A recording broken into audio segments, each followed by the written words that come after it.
Service Uganda centers. This is the acronym maybe we have developed for an arrangement where Ugandans can go and obtain the most frequently sought for services from one center, from one roof. This model was benchmarked from Azerbaijan and Estonia, but the government of Uganda basically adopted the ASAN model, which tailored to suit our local needs as Ugandans. Under the new public administration worldwide, service centers were actually prompted by a major need, most especially started from the developed world, where due to harsh climate, they realized that it's difficult for clients, both in terms of access, physical access, and means of transport, to move to where the different services are. The other issue that gave rise to this was in consideration of the elderly, the vulnerable population, such that when someone enters, the client enters, they can access the various services and leave just to go back to do their other business or to go home. Take, for example, passport, IDs, payroll, issues of pensions. Mention them whereby they can be served under one roof. Now, Cabinet in 2018 approved establishment and operationalization of 19 zonal service Uganda centers in the different regions of Uganda in the 4 years that were recommended.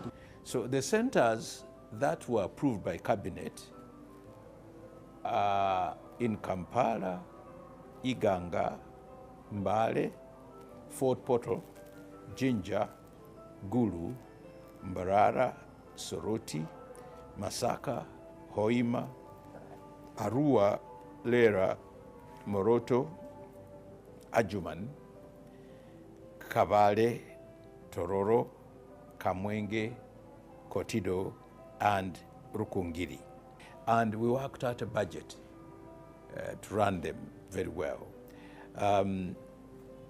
First of all, in terms of infrastructure, we worked out that something like 50.2 billion shillings would be enough to cover costs of infrastructure and also provide technical support and supervision.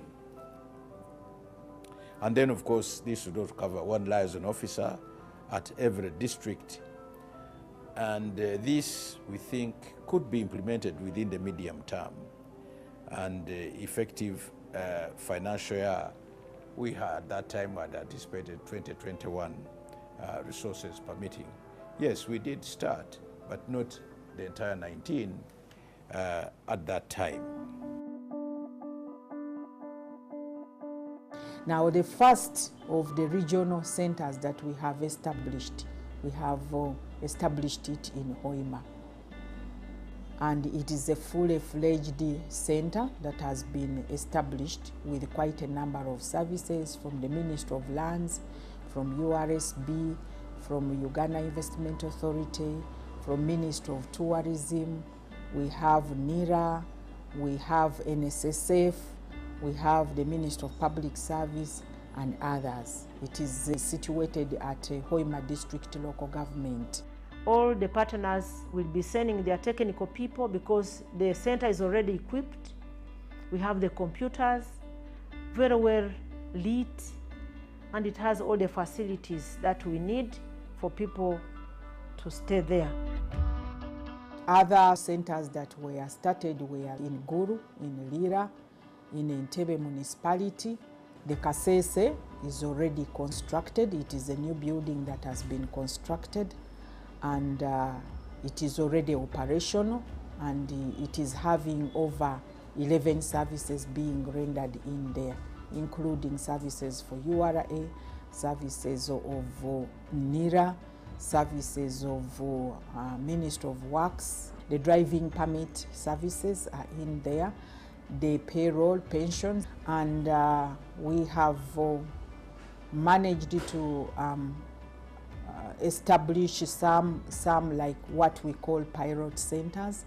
Some of those pilot centers, one is here at the Ministry of Public Service, which is having mainly the services that are critical to the Ministry of Public Service, but also are sought for those clients that come to the Ministry of Public Service. Take, for instance, the payroll, pensions, the structures, and records management and all that.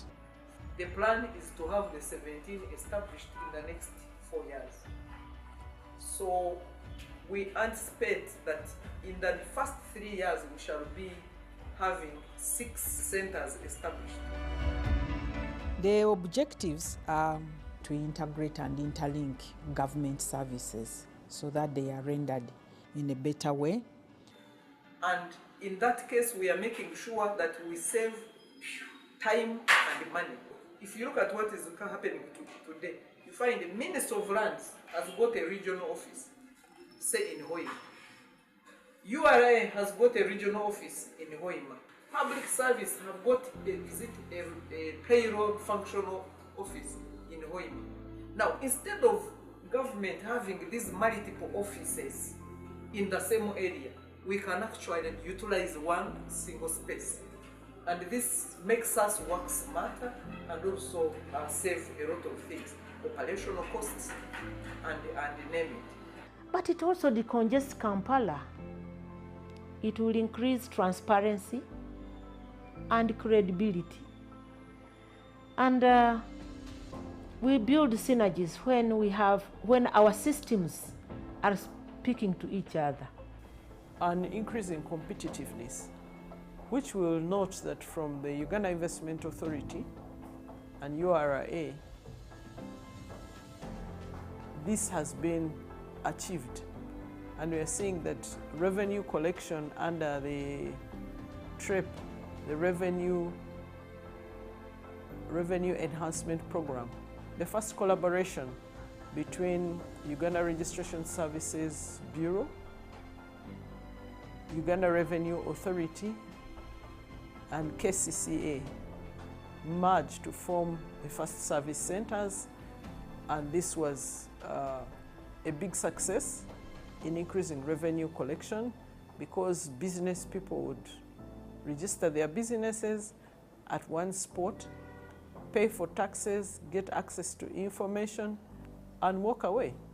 And that is a typical justification for the service centers.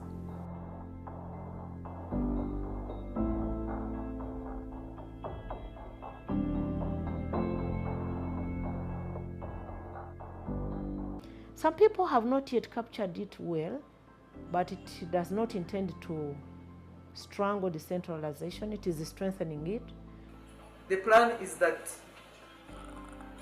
we take this into a project mode so that we are able to access funds to make us do this within the 4 years we are talking about. The Minister of Public Service has initiated that project and is working with the Minister of Finance to make sure that this project is approved. It is now at pre-feasibility stage. I think we still have about 2 stages to go.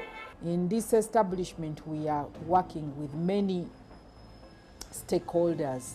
Among them, there is the Ministry of Finance, because it is responsible for the funding.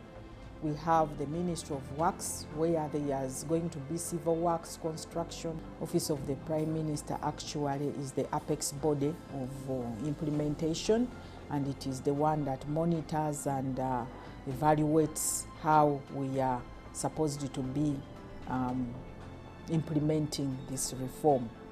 As we are moving on, because we have now to use the post office buildings wherever they are in the mapped zones. Post office is our big stakeholder. The Ministry of IT and ICT and National Guidance is also another big stakeholder. So We want to applaud government for establishing these centers, and for Ministry of Public Service being the lead ministry, and the entire staff for making sure the concept is put into action. We want to thank you. We want to thank our partners of Azerbaijan and Estonia for always helping us to do technical backstopping, and for NITAU and the Ministry of ICT for always partnering with us to make sure we have internet connection in the service centers. I want to thank you very much and request you to continue working with us very closely so that we can operationalize all the service centers in this country and give a service to our people at local level.